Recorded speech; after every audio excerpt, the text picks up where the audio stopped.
اور شکر تھی. جب تک الگ الگ تھے تو جز تھے، جب آپس میں مل گئے تو یہ کل ہو گیا. سمجھ جاؤ گا. اب جب الگ تھے تو ان کی پراپرٹی الگ الگ تھی، لیکن جب دونوں آپس میں مل جائیں گے تو اب ان کی وہی صفت ہوگی جو کل کی ہونی چاہیے. اب عزیزان محترم یہ حدیث آگے بڑھتی ہے. سمجھ جاؤ گا. اب حدیث کا اگلا حصہ ہے بہت اہم ہے. اس لیے میں نے کہا تھا کہ بعض مسلمان اعتراض کرتے ہیں کہ یہ تو نبی کے بغیر انتقال دیتے ہیں، ہر بات کو اپنی بیٹی سے محبت ہوتی ہے اس لیے کہہ دیا کہ فاطمہ تو بلد منی، اس میں کوئی فضیلت نہیں ہے. تو میں اب آگے بڑھیے. حدیث کیا کہتی ہے؟ من اللہ فقط آلانی. اے مسلمانوں، جس نے میری بیٹی فاطمہ کو اذیت پہنچائی اس نے مجھے اذیت پہنچائی. اب یہ جو مجھے اذیت پہنچائی وہاں تک تو صحیح ہے، وہ من آلانی فقط آلنا. اور مجھے اذیت پہنچانے والا کون ہے؟ جس نے گویا خدا کو اذیت پہنچائی. ومن آذى اللہ فقط کفر. اور باقاعدہ اللہ کو ایذا پہنچانے والا کافر ہے. اب عزیزان محترم یہ ثابت ہونا چاہیے، یہ ثابت ہونا چاہیے کہ چونکہ سرکار دو عالم کل ہیں اور فاطمہ کل کا حصہ ہے جو کل سے متصل ہے. جس نے فاطمہ کو اذیت پہنچائی اس نے سرکار کو اذیت پہنچائی. مثال ابھی میں نے آپ کے سامنے دی کہ میرا ہاتھ کٹ کر نیچے گر گیا. اب عزیزان محترم جب یہ ہاتھ کٹ کر نیچے گر گیا، آپ نے اس جز کو، ہاتھ کو، کٹے ہوئے ہاتھ کو آپ نے اس میں سوئی چبھانا شروع کی. تو آپ مجھے یہ بتائیے کہ کیا یہ سوئی کا چبھانا تو اس کٹے ہوئے ہاتھ پر آپ سوئی چبھو رہے اس کی تکلیف مجھے محسوس ہوگی؟ مجھے نہیں ہوگی. اس لیے کہ ہاتھ الگ ہو گیا، ہاتھ خود سے الگ ہو گیا. قیمہ کر لے ہاتھ اس کے تکلیف نہیں ہوگی. اس لیے جب یہ متصل نہیں رہا، الگ ہو گیا تو مجھے تکلیف کیسے ہوگی؟ لیکن اگر یہ ہاتھ مجھ سے متصل ہے تو سوئی انگلی میں لگتی ہے، تکلیف پورا جسم محسوس کرتا ہے.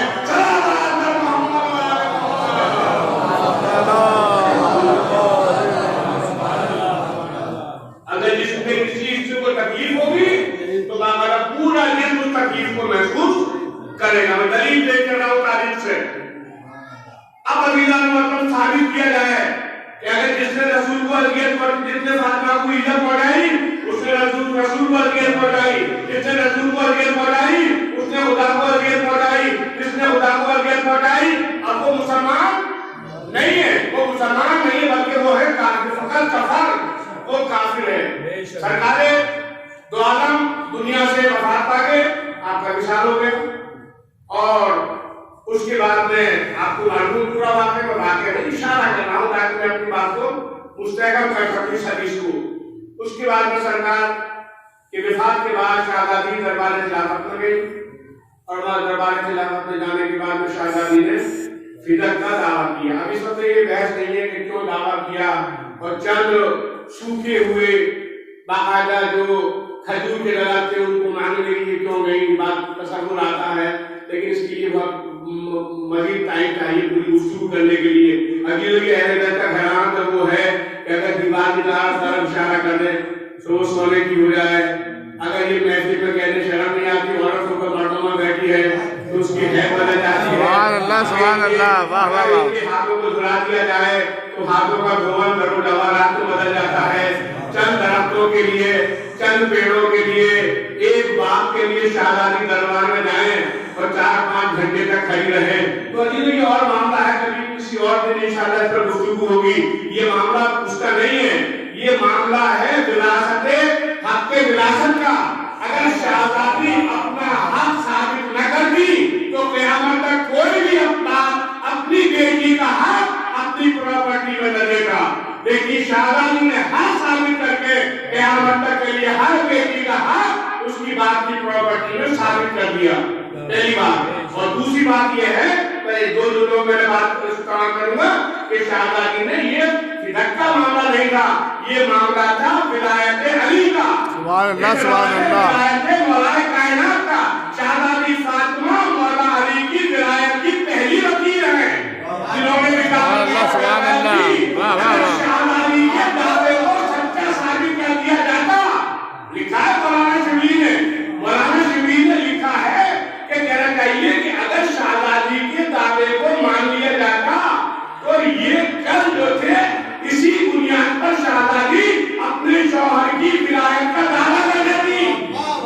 اس لیے منع کر دیا، اس لیے منع کر دیا۔ تو عزیزان لوگ اس کے بعد لکھتے ہیں کہ اچھا اگر ان کو خلافت نہیں دینی تھی نہ دیتی، لیکن کم سے کم وہ باپ فدق کا تو ان کو دے دیا جاتا۔ تو عزیزان لوگ بہترین سیاستدان وہ ہے، بہترین سیاستدان وہ ہے جو اپنے مخالف کو ایسی پوزیشن پر رکھے کہ اگر ادھر جاؤ گے تو نقصان اور ادھر جاؤ گے تو نقصان۔ شاہزادی نے فدق کا دعویٰ کیا، یہ علامتی دعویٰ ہے، یہ اپنے شوہر کے حق کا اعلان کرانا چاہتی تھی کہ تم غلط بیٹھے ہو اس مسئلے کے اوپر، اس کا مستحق میرا شوہر علی ہے، یا تو مانو تو باقاعدہ خلافت کا خلافت چھوڑو، اور اگر جھوٹا ثابت کرو گے تو بھی جنت میں چلے جاؤ، جہنم میں چلے جاؤ۔ چلو آج پر محمد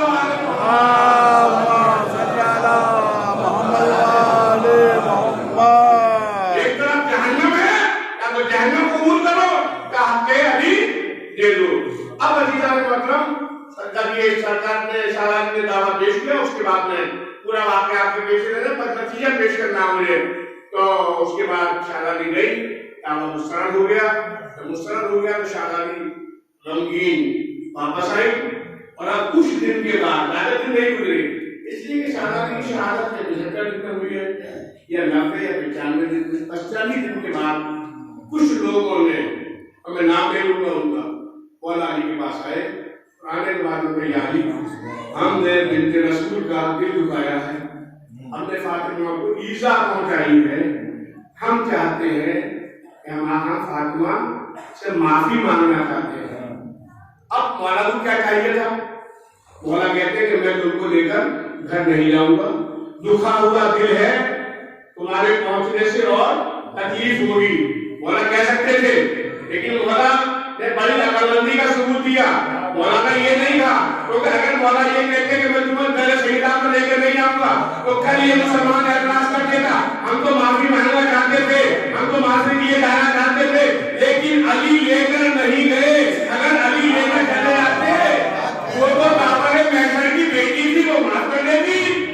علی نے کوئی خانہ خالی نہیں چھوڑا، چلو میرے ساتھ، سب کو لے کر دروازے پر آئے، اور تعریف کر کے تمام شیعہ سنی علماء نے اپنی کتابوں میں لکھا ہے، درمیان پہ ایک پردہ حائل کیا گیا، ادھر شاہزادی ہے، ادھر یہ مسلمان ہے۔ سب مسلمانوں نے سلام کیا، ہر تاریخ میں لکھا ان مسلمانوں نے جنہوں نے دل دکھایا تھا، جنہوں نے تکلیف پہنچائی تھی، جنہوں نے حق فاطمہ کھایا تھا، ان سب نے سلام کیا، لیکن شاہزادی نے جواب سلام نہیں دیا۔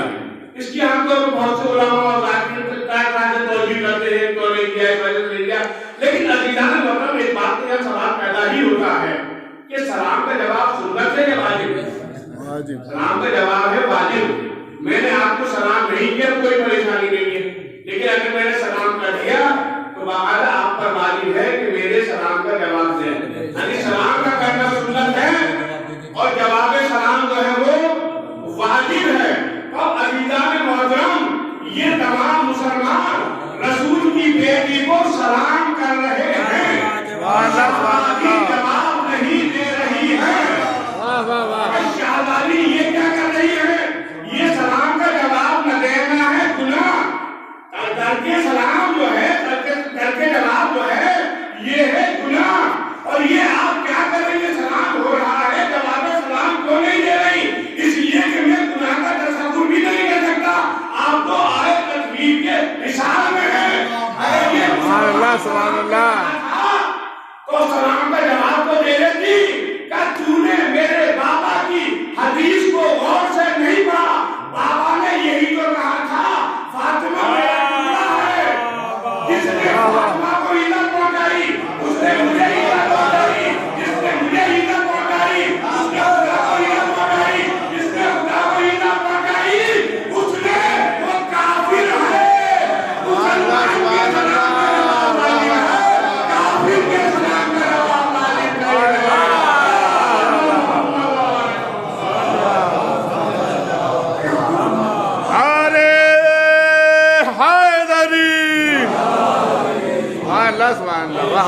مسلمان سلام کرتا ہے تو اس کے سلام کا جواب واجب ہے، اور اگر کوئی غیر مسلم مسلم آپ پر سلام کرے تو آپ پر غیر مسلم کے سلام کا جواب واجب نہیں ہے۔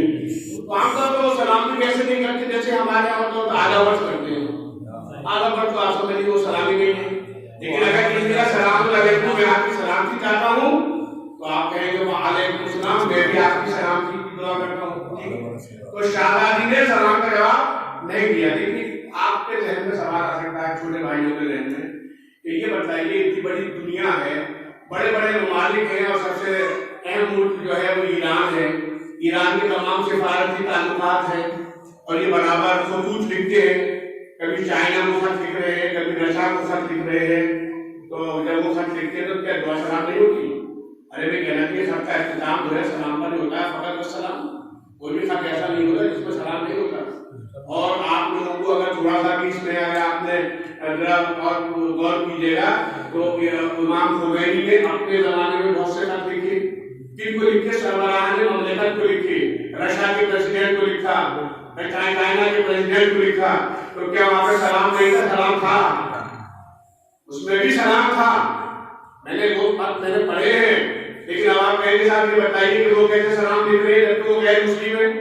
غیر مسلم کا سلام نہیں ہے۔ اگر اس نے سلام کیا تو اس نے سلام کا جواب آپ پر واجب نہیں ہے، اور غیر مسلم جواب بھی آپ اس کو جواب واجب نہیں تھا، سلام تو کریں گے۔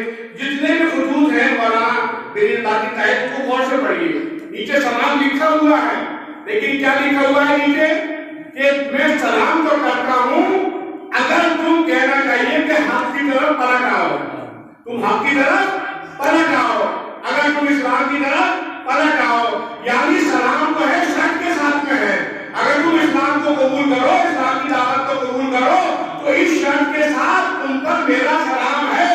میں کہوں گا شہزادی شرط کے ساتھ جواب نہیں دیتی، سبحان اللہ سبحان اللہ، واہ واہ واہ، واہ واہ واہ۔ جب شرط کے ساتھ سلام ہو سکتا ہے تو شرط کے ساتھ جواب بھی ہو سکتا ہے کہ میں جواب دیتی ہوں سلام کا، شرط دے کے تم مسلمان ہو، مسلمان باقاعدہ دین اسلام پر باقی ہو۔ اگر آپ یہ جواب دے دیتے کیا برا تھا؟ مشروط جواب برا تھا کہ میرا جواب ہے اس شرط پر اگر تم مسلمان ہو تو میں بھی تمہاری سلام کی دعا کر دوں۔ اے شہزادی مشروط جواب دے دیتی کہ اگر مسلمان ہو تو تمہارے سلام کا میں بھی جواب دے رہی ہوں، کہ میں ان کو کیا جواب دوں؟ مشروط جواب وہ دیتے ہیں کہ جو ان کے بارے میں نہیں جانتے، ارے جس کا شوہر کی تلوار 70 نسلوں کو جانتی ہو، مسلمان ہے یا کافر ہے؟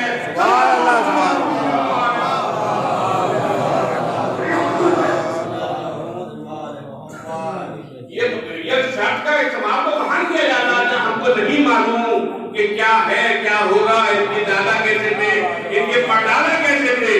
ارے جس کی شوہر کی تلوار 70 نسلوں کا جائزہ لے وہ فاطمہ، اگر علی نہ ہوتے تو فاطمہ کا کفر نہ ہوتا۔ میں جانتی ہوں ان کی نسلیں کیا ہیں۔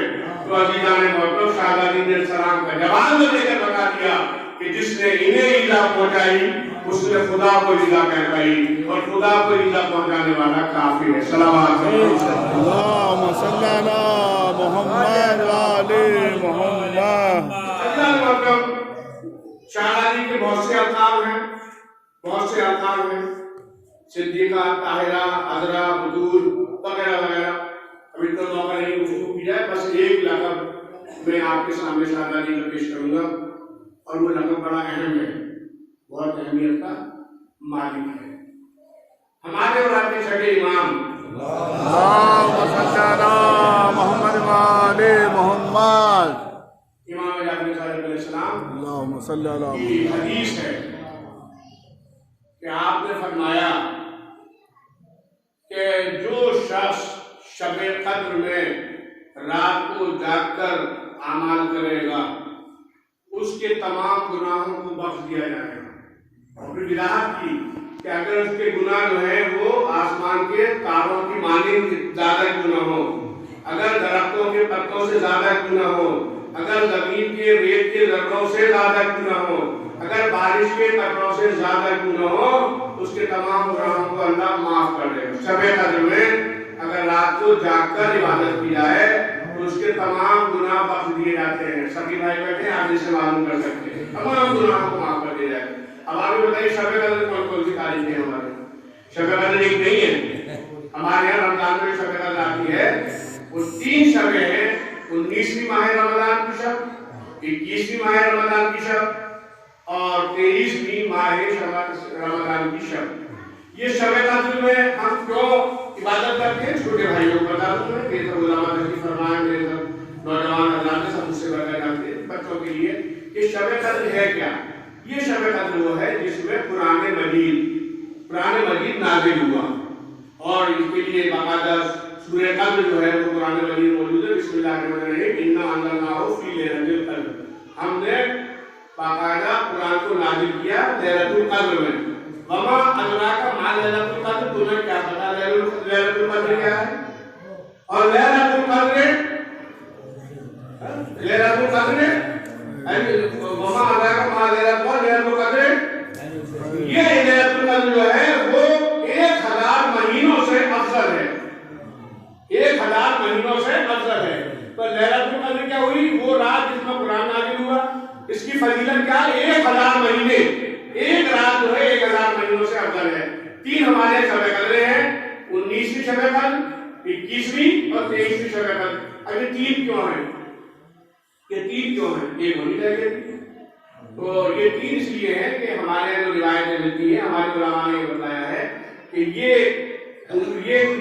مانا جاتا ہے یا تو قرآن 19ویں شب قدر میں نازل ہوا یا 21ویں میں یا 23ویں میں, کنفرم نہیں ہے. یہ ہمارے اور آپ کے لیے ہے, آپ اہل بیت کے لیے مت سوچیے گا انہیں کنفرم نہیں ہے. سبحان اللہ سبحان اللہ. اس میں حکمت ہے, اس میں حکمت ہے کہ کس تاریخ میں یہ نازل ہوا, لیکن جس تاریخ میں یہ نازل ہوا وہ تاریخ جو ہے بڑی عظمت والی ہے, وہ لیلۃ القدر ہے. اور کہنا چاہیے کہ 1000 مہینوں سے افضل ہے. تب عزیزان محترم ہمارے اور آپ کے چھٹے امام شب قدر کے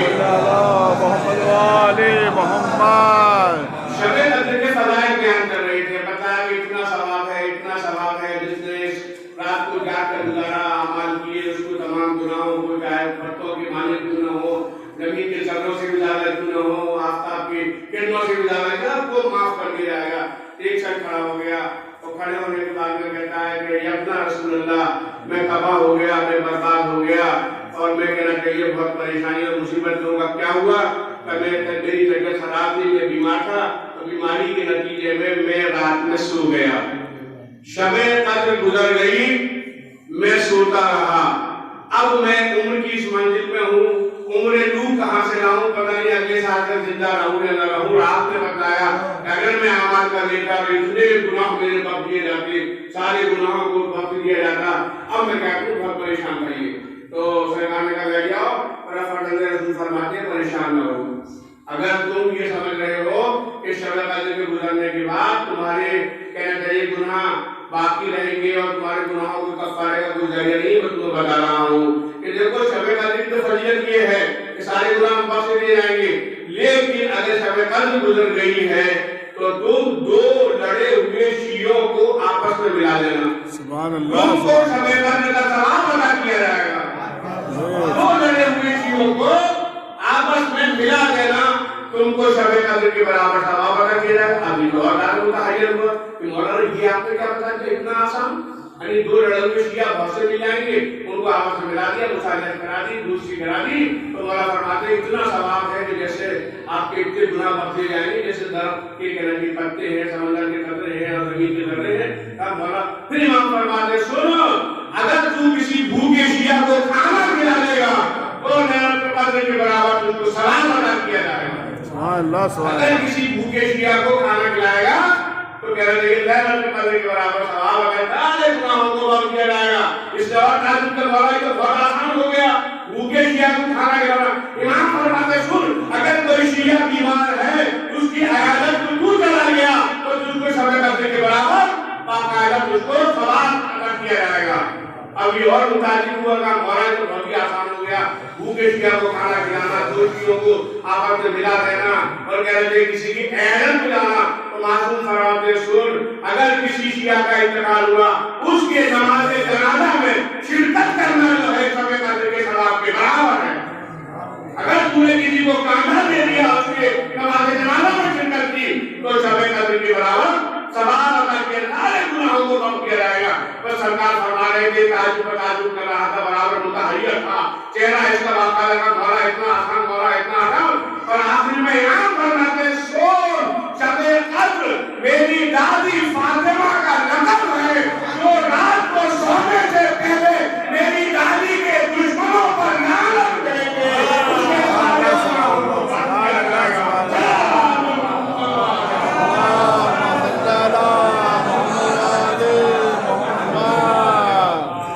جو رات کو میری دادی کے دشمنوں پر لعنت بھیجے, اس کے سارے گناہوں کو بخش دیا جائے گا, تاکہ انہیں زیادہ گناہ ہوں. جناب سیدہ کے قاتلوں پہ لعنت.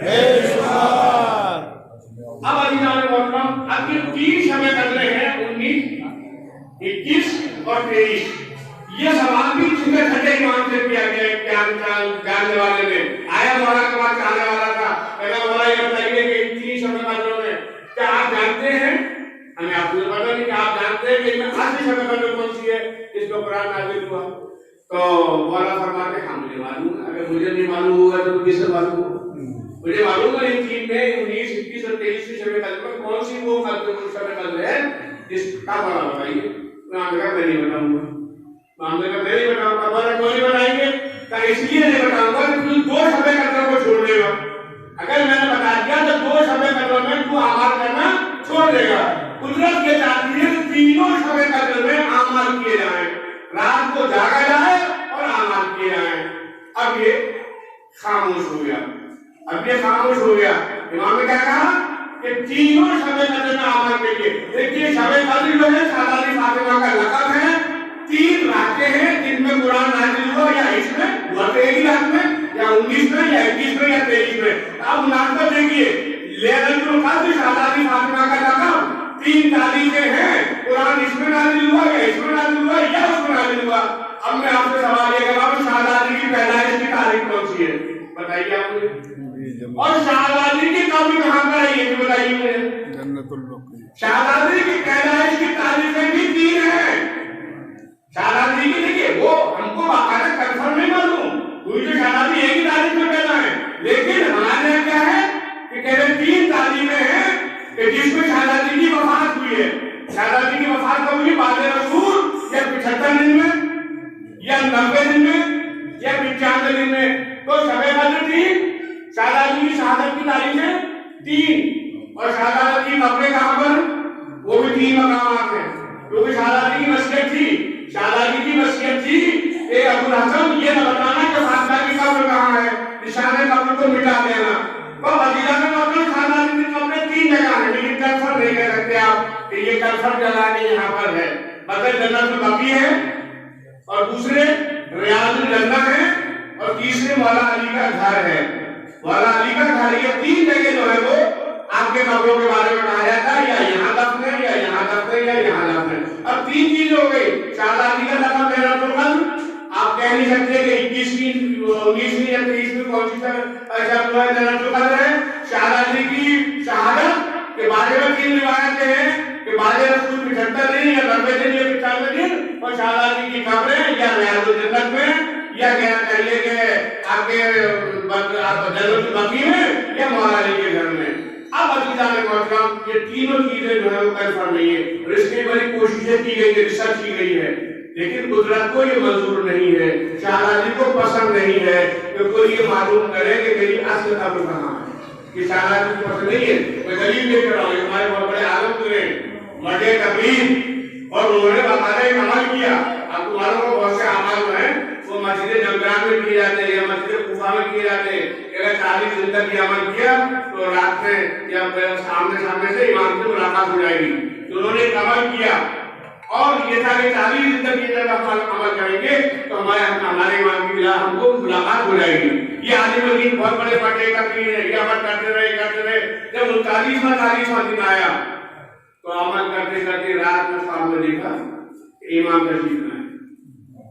چونکہ عمل کر رہے تھے, عمل مکمل ہو رہا تھا, اور یہ عمل کی شرط ہے کہ امام آئیں گے. امام کی زیارت ہوئی, امام آئے, کہا یہ شیخ کیا جانا چاہتا ہے. اب مولا بھائی اتنا بتا دیجیے, میں عمل اس لیے کر رہا تھا, اب آپ آگے آپ کی دادی کی قبر کہاں ہے؟ تو امام نے جواب میں یہی کہا کہ یہ معلوم نہ کر میری دادی کی قبر کہاں ہے، یہ علم خدا میں ہے، اور اگر تو یہ چاہتا ہے کہ میری دادی کی قبر پر زیارت کا ثواب مجھے ملے تو جا میری دادی کی قبر جو ہے وہ کہنا چاہیے معصوم کی قبر ہے، فاطمہ معصوم کی قبر ہے، ان کی زیارت کا بھی ثواب ملنا ہی ہے جتنا شہزادی فاطمہ کی زیارت کا ثواب ہے۔ اللہم صلی علی محمد وآل محمد۔ ایک جملہ اس کی بات میں رب سے بتائے۔ عزیزان وطن، میں آپ سے ایک سوال کر رہا ہوں، 3 شب قدر ہے، نہیں معلوم قرآن کس شب میں نازل ہوا، 3 جگہ ہیں جہاں پر شہزادی کی قبر کے لیے بتایا جاتا ہے، لیکن کنفرم نہیں ہے کہ شہزادی کی قبر کس مقام پر ہے۔ 3 تاریخیں ہیں وفات کی، معلوم نہیں 75 دن کے بعد وفات ہوئی یا 90 دن کے بعد یا 95 دن کے بعد۔ اب عزیزان وطن، میں ایک سوال کرنا چاہتا ہوں، اگر قرآن شامل 2 طرح کے قرآن ہوئے، ایک تو قرآن شامل جو ہمارے سامنے ہے اور قرآن نازل پہلے والے آثار۔ اگر قرآن شامل کسی رات میں نازل ہو تو اس رات کا ثواب کتنا ہے؟ 1000 مہینوں کے برابر ہے۔ اگر عبادت کی جائے تو سارے گناہوں کو دھو دیا جاتا ہے، ختم کر دیا جاتا ہے۔ تو عزیزان محترم، قرآن شامل یعنی یہ قرآن مجید جو ہمارے سامنے ہے، اگر کسی رات میں اور نازل ہو، لیلۃ القدر میں نازل ہو، تو عزیزان محترم اس رات میں عبادت کرنے والے کے گناہوں کو بخش دیا جاتا ہے۔ تو ایک قرآن نازل جس رات میں نازل ہو وہ 1000 مہینوں سے افضل ہوتی ہے، اور جس فاطمہ کی آغوش میں 11 بولتے ہوئے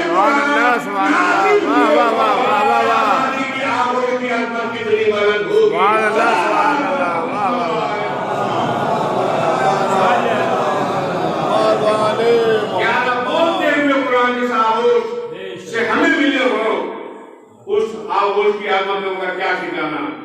بس اب شہزادی کی عظمت معمولی عظمت نہیں ہے۔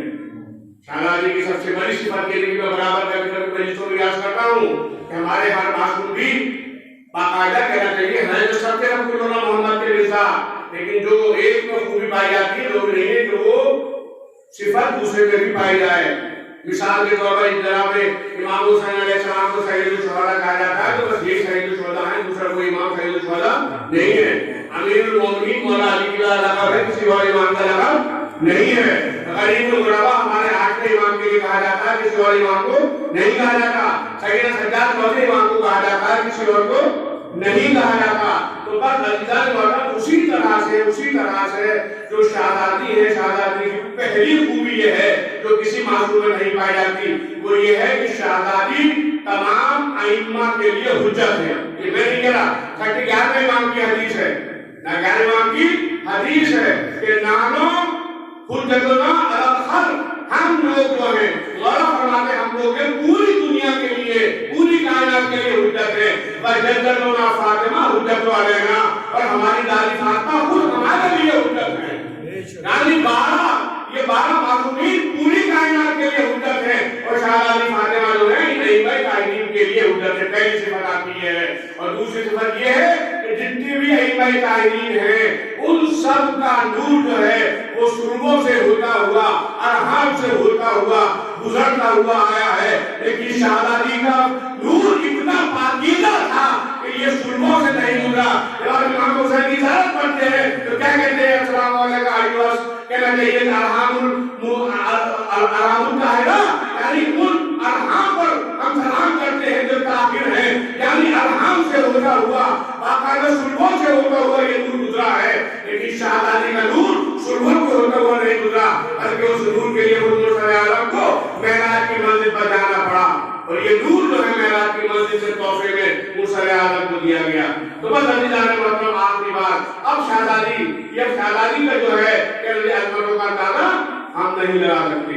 کبھی کبھی لوگ سوال کرتے ہیں جناب مریم سے مقابلہ کرتے ہیں کہ جناب مریم سے مقابلہ ہوگا شہزادی کا، جناب مریم سے بھی شہزادی کا کوئی مقابلہ نہیں ہے، کوئی مقابلہ نہیں ہے۔ مریم ہر یک نسبت عیسیٰ عزیز اب اس نسبت حضرت زہرا عزیز جناب مریم کی ایک صفت ہے کہ ایک معصوم کی ماں ہے جس کا نام عیسیٰ ہے، لیکن فاطمہ وہ ہے جو 11 معصومین کی ماں ہے۔ فاطمہ وہ ہے جن کا باپ بھی معصوم ہے، جن کا شوہر بھی معصوم ہے، جن کی نسل سے 11 امام جو ہے وہ سب معصوم ہے۔ اور ایک باقاعدہ بادشاہ تھا دشمن اہل بیت، اس کا بھرا ہوا دربار، علماء فضلاء سب دربار میں موجود تھے، اور وہ بادشاہ جو ہے سوال کرتا ہے بتاؤ کہ جناب فاطمہ کی عصمت زیادہ ہے یا جناب مریم کی؟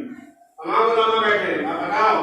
اب علماء باقاعدہ سوچ میں پڑ گئے کیا جواب دیں کیا جواب دیں۔ اب سب ایک دوسرے کا شکل دیکھ رہے ہیں، بادشاہ صاحب بولو، میرا تم سے سوال یہ ہے مجھے بتاؤ کہ تم دونوں میں شہزادی فاطمہ میں اور جناب مریم میں افضل کون ہے؟ سب خاموش تھے۔ آخر میں بادشاہ سے کہا بادشاہ ہمیں 3 دن کا موقع دے دیں، ہم باقاعدہ کتابوں کا مطالعہ کریں گے اور مطالعہ کرنے کے بعد ہم بتائیں گے کہ ان دونوں میں افضل کون ہے۔ بادشاہ نے کہا میں بغیر دلیل کے کوئی بات نہیں سنتا، میں بغیر دلیل کے کوئی بات نہیں سنتا، مجھے بتاؤ ان دونوں میں افضل کون ہے۔ 3 دن تک یہ مطالعہ کرتے رہے، ان کی میٹنگ یہ ہوتی رہی۔ جب 4تھے دن آئے پھر بادشاہ نے سوال کیا کہ بتاؤ کون افضل، مریم افضل یا شہزادی فاطمہ؟ اور تمام علماء بولے ہمارے مطالعے کے نتیجے میں افضل جو ہے وہ مریم ہے۔ بادشاہ نے کہا کہ شک یہ مجھے دلیل دو۔ اب دلیل سنیے، کیونکہ علماء کہتے ہیں پہلی دلیل تو یہ ہے کہ قرآن اعلان کر رہا ہے یا مریم قال یا مریم انا طہرک، یعنی ہم نے تم کو باقاعدہ طاہر کیا ہے، ہم نے تمہاری طہارت کی ہے۔ یعنی قرآن مجید جو ہے جناب مریم کی طہارت کا اعلان کر رہا ہے، ہم نے تمہیں چنا ہے اور ہم نے تم کو طاہر کیا ہے۔ یہ پہلی دلیل ہے۔ ایک جگہ جو ہے قرآن مجید میں فلاں سورہ کے اندر جو ہے وہ جناب مریم کی طہارت کا اعلان ہے۔ دوسری دلیل کیا ہے کہ قرآن مجید کا فلاں سورہ جو ہے اس کا نام ہی سورہ مریم ہے، اس کا نام ہی سورہ مریم ہے۔ فاطمہ کے نام پر کوئی سورہ نہیں ہے، لیکن مریم کے نام پر سورہ مریم موجود ہے۔ پر جیسے سنا تو بادشاہ کو یقین آ گیا، لیکن میں ایک علی کا چاہنے والا بھی بیٹھا تھا دربار میں، ایک کونے سے کہا بادشاہ یہ غلط بول رہے ہیں، یہ جھوٹ بول رہے ہیں، یہ جو بات کر رہے ہیں غلط بات کر رہے ہیں۔ فاطمہ کا مقابلہ مریم سے ہو ہی نہیں سکتا۔ مریم اور فاطمہ میں فرق وہی ہے جو زمین اور آسمان میں فرق ہے۔ سبحان اللہ سبحان اللہ۔ اس کے بیچ میں اگر فرق اتنا بڑا ہے تو دلیل میرے پاس کیا ہے؟ تو وہ لیکن اس نے یہ نہیں کہا کہ میں سوچ کر آؤں گا پڑھ کر آؤں گا، اس نے کہا بادشاہ دلیل سن۔ پہلی دلیل یہ کہتے ہیں کہ کہنا چاہیے کہ ان اللہ اصطفیٰ کے وطہرہ کے، جناب مریم کے لیے نازل ہوا، ہم نے آپ کو چنا اور آپ کو طاہر کیا۔ جناب مریم کے لیے ایک مرتبہ طہارت کا لفظ قرآن میں آیا ہے، لیکن فاطمہ زہرا وہ ہے انما یرید اللہ سبحان اللہ۔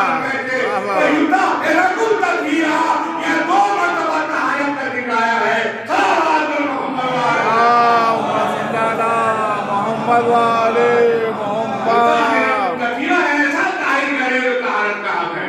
اور دلیل کیا ہے؟ دوسری دلیل یہ ہے، یہ کہتے ہیں کہ جناب مریم کے نام پر سورہ مریم موجود ہے، لیکن یہ بتائیے کہ کہنا چاہیے کہ شہزادی کی شان کا ایک نہیں 2 سورے موجود ہیں۔ سورہ حل عطا شہزادی کی شان میں نازل ہوا، سورہ کوثر فاطمہ کی شان میں نازل ہوا۔ سبحان اللہ۔ بادشاہ خاموش ہے، تمام علماء دیکھ رہے ہیں، اور دیکھیے 2 دلیلیں نہیں، بادشاہ اور سن، اگر ابھی بھی تو مطمئن نہ ہوا ہو تو اور سن۔ فاطمہ میں اور جناب مریم میں زمین و آسمان کا فرق ہے۔ ایک فرق یہ بھی ہے جناب مریم کا ایک بیٹا معصوم، مریم کا ایک بیٹا معصوم، لیکن فاطمہ کے 11 بیٹے معصوم۔ اگلی دلیل سن، مریم کا جو بیٹا ہے اس کو شہادت نصیب نہیں ہوئی، مریم کے بیٹے کو شہادت کی سعادت حاصل نہیں ہوئی، لیکن فاطمہ کو ہے کہ جن کے 11 بیٹوں کو شہادت کی سعادت حاصل۔ سبحان اللہ سبحان اللہ۔ بادشاہ متحیر تھا یہ کیا کہہ رہا ہے، اس کے آگے بڑھتا ہے بادشاہ اور سن، شہزادی میں اور جناب مریم میں کوئی مقابلہ نہیں ہو سکتا۔ جب جناب مریم اپنی پرائیویٹ لائف میں تھی تو حکم تھا کہ وہاں پر کوئی نہیں جائے گا۔ جب جناب مریم سورہ مریم میں واقعہ موجود ہے، جب پرائیویٹ لائف میں تھی تو حکم تھا کوئی وہاں نہیں جائے گا، لیکن اس کے باوجود جبریل امین وہاں پہنچ گئے، جبریل امین وہاں پہنچ گئے۔ لیکن جب فاطمہ زیرے چادر تھی تو زیرے کی جبریل کی ہمت نہیں تھی کہ وہ چادر میں اللہ سبحان اللہ واہ واہ واہ واہ واہ واہ اللہم صلی علی محمد والی محمد. اور ان سے پورا دربار سن رہا تھا. اس کے بعد میں شخص کہتا ہے بادشاہ اگر ابھی بھی مطمئن نہ ہوا ہو اتنی دلیلیں میں نے دی ہیں یہ سب وہ دلیلیں ہیں جو سننے سے تعلق رکھتی ہیں کتابوں میں پڑھنے سے تعلق رکھتی ہیں. اب میں وہ دلیل پیش کر رہا ہوں جو عملی پہلے حد سے ہے. اگر آج بھی ابھی بھی تو شک میں ہے کہ فاطمہ افضل ہے یا مریم ہے تو کچھ زمانہ اور گزرنے دے ادھر عیسیٰ بھی زمین پر آئیں گے. سبحان اللہ واہ واہ واہ واہ واہ واہ. دیکھ لینا آگے بڑھ کر نماز کون پڑھا رہا ہے پیچھے مریم کا بیٹا نماز پڑھ رہا ہے. صلوات محمد اللہم صلی علی محمد والی محمد. یہ ہے شاہزادی فاطمہ. فاطمہ تو بدل منی. فاطمہ میرا ٹکڑا ہے میرا جز ہے میرا حصہ ہے. جس نے فاطمہ کو اذیت پہنچائی اس نے مجھے اذیت پہنچائی. شہزادی کی عظمت کے لیے کیا کم ہے کہ جب مصلی اعظم مدینے سے باہر کہیں جاتے تھے تو سب سے آخر میں فاطمہ کے دروازے پر آتے تھے اور جب باہر سے مدینے تشریف لاتے تھے سب سے پہلے یعنی جب رخصت ہو رہے ہیں تو آخری بیٹی کی لعنت اور جب آ رہے ہیں تو سب سے پہلے بیٹی کا دیدار. تو دیداری نہیں دروازے پر رکتے تھے اور کہتے تھے ماذا رسالت تجھ پر میرا سلام اے مطلب طہارت تجھ پر میرا سلام. اللہ تعالیٰ یہ بتاؤ کہ جس دور کا رسول فاطمہ کے دروازے پر رک کر سلام کر رہا ہو وہ کون سا مسلمان ہوگا جو تیرے سیدہ کے سامنے سے گزرے اور شہزادی کو سلام نہ کرے. میں نے دیکھا یہ وہ دروازہ تھا کبھی قرآن اتر رہا ہے کبھی حدیث نازل ہو رہی ہیں کبھی جبریل خیاط بن کر آ رہا ہے کبھی فرشتے آ رہے ہیں. اللہ دارو جس دروازے پر انوار کے سوا کوئی نہ آ سکا لیکن ابھی رسول کا کفن بھی میلا نہ ہونے پایا تھا اسی دروازے پر آگ و لکڑیاں جمع کی گئی. شہزادی کا جلتا ہوا دروازہ شہزادی کے پہلو پر گرا اور ایک لوہے کی آواز بلند ہوئی صبح علیہ مصائب اللہ صبح علیہ مسجد علیہ. اے بابا آپ کے بعد وہ مصیبتیں پڑی اگر سیاہ دلوں پر پڑ جاتی تو وہ سیاہ رات میں تبدیل ہو جاتی. مجھے شہزادی کی شہادت نہیں بیان کرنی. اللہ دارو ایک مرد مومن کے ایصال ثواب کی مجلس ہے ایک جوان کے ایصال ثواب کی مجلس ہے جس نے عالم شباب میں انتقال کیا. اللہ دارو میں نے بہت زیادہ ملاقات نہیں کی میں باہر رہا لیکن جب میں نے تصویر سوشل میڈیا پہ دیکھی تو میرا بھی کلیجہ منہ کو آنے لگا. اللہ دارو جوان کی موت جو ہے ذرا ماں باپ سے پوچھو کہ جوان کی موت کا صدمہ کتنا بڑا صدمہ ہوتا ہے. اللہ دارو میری بھی ایک جوان بیٹی کا جوان بیٹی کا انتقال ہوا اور بہت دن سے وہ بیمار تھی یعنی وہ صحت میں نہیں تھی ہمیشہ بیمار رہی لیکن جب جوان بیٹی کا انتقال ہو گیا تب تک میں نے جانتا تھا کہ اولاد کا صدمہ کیا صدمہ ہوتا ہے.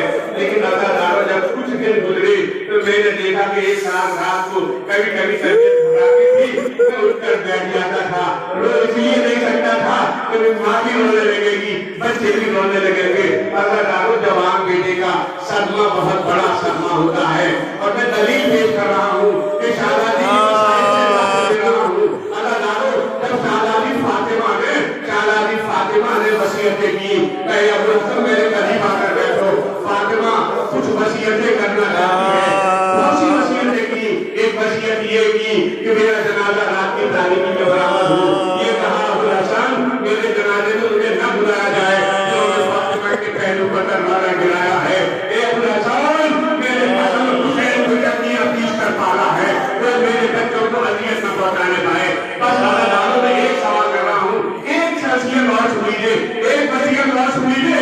میں جوان کی طرف آ رہا ہوں میں حسین کے جوان کی طرف آ رہا ہوں. اللہ تعالیٰ شہزادی فرماتی ہے ابو الحسن میرے بعد حسین کا خاص خیال رکھنا. دیکھو ابو الحسن میں روزہ میں دیکھتی ہوں میرے بچے حسین کو بہت پیاس لگتی ہے. یہ میرا بچہ بہت پانی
اکبر نے دیکھا کہ میرا بابا جو ہے سر جھکائے ہوئے ہیں، شرمندگی کے آثار ہیں.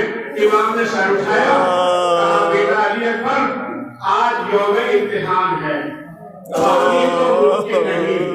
اگر علی اکبر یہ سوچنے لگے کہ میں نے باپ سے پانی کا سوال کیوں کر لیا، مجھے سوال نہیں کرنا چاہیے تھا.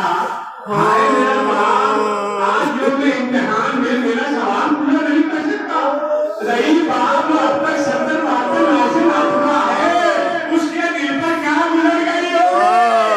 ادھر میرا امام سوچ رہا تھا اگر اس کے جبیہ رسول 2 قطرے پانی کا سوال کرے،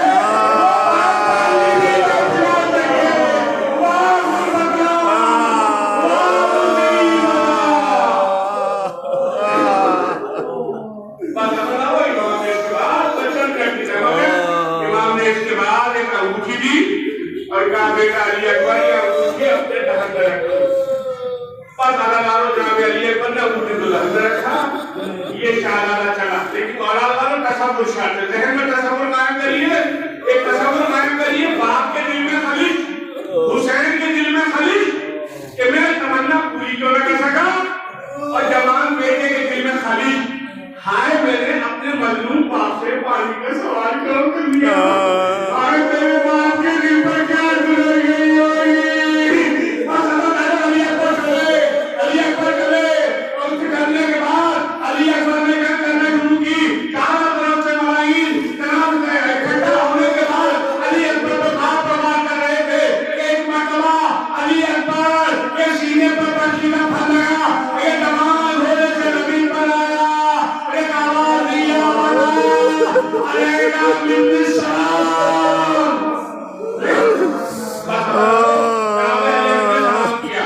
لیکن یہ وہ سلام ہے جناب علی اکبر کا جس میں جواب سلام بھی شامل ہے.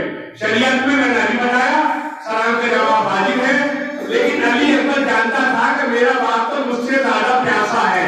جب باپ جواب سلام دیں گے تو باپ کے دل پر کیا گزر جائے گی. اس لیے یا بتا علیکہ من السلام، پھر آخری سلام کیجیے. بس عزادارو اب امام چلے، توجہ شرطر چلنے کی ضرورت ہے. اب امام چلے، لیکن عزادارو امام کے چلنے میں فرق محسوس ہو رہا ہے. کیا فرق محسوس ہو رہا ہے؟ جب کسی اور نے بلایا، جب قاسم نے بلایا، اور محمد نے بلایا، جب کسی اور انسان نے بلایا، امام گھوڑے پر سوار ہو کر گئے. لیکن جب نبی رسول جوان بیٹے نے بلایا، امام نے گھوڑے پر چھوڑا اور ایک پیدل ہو کے آگے بڑھ رہے تھے. مولا چھوڑنے کا دل کا بار بار مولا کہتے یا علی یا کوئی امام کو لڑک کے علی آ رہے تھے. اے بابا مصیبتیں حد سے آگے تجاوز کر گئی ہیں، اگر آپ مدد کیجئے تو دل سنے. یا پھر علی اکبر کو پکار رہے تھے اے بیٹا، ارے باپ کی نظروں کے سامنے علی آیا ہے. ایک مرتبہ اور آواز دے تاکہ غریب باپ جوان کے سرانے پہنچ جائے. بس حسین کے معلوم دارو آخری فکرے جناب علی اکبر کے قریب امام پہنچے. امام نے کیا منظر دیکھا کہ سینے میں برچی کا پھل، علی اکبر کا ہاتھ سینے پر رکھا ہوا. اگر اب تصور کرتے نفسیاتی پہلو یہ ہے کہ باپ کے دل میں کیا تمنا تھی کہ کاش میں علی اکبر کا آخری سوال پورا کر دیتا. بیٹے نے 2 قطرے پانی مانگا تھا، حسین پانی پلا دے تھا. اور علی اکبر کے دل میں کسب یہ ہے کہ میں نے غریب باپ سے پانی کا سوال کیوں کر لیا. آئے میرے غریب باپ کے دل پر کیا گزر گئی ہوگی. اب جیسے جناب علی اکبر کے قریب پہنچے،